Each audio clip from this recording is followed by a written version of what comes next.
15 বছরের গুমের ঘটনায় শেখ হাসিনা সহ 11 জনের বিরুদ্ধে গ্রেপ্তারি পরোয়ানা জারি করেছেন আন্তর্জাতিক অপরাধ tribunal.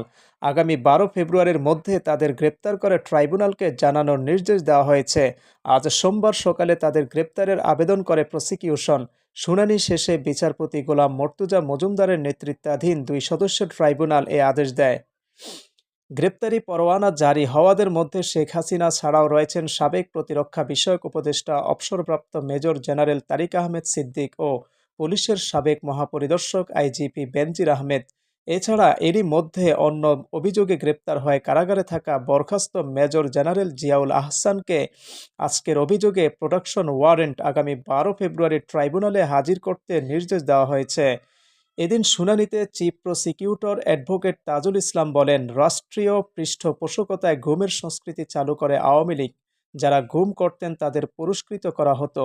RAB, DB, CTTC, DGFI সবচেয়ে বেশি গুমের সঙ্গে জড়িত ছিল বলেও জানান চিফ প্রসিকিউটর।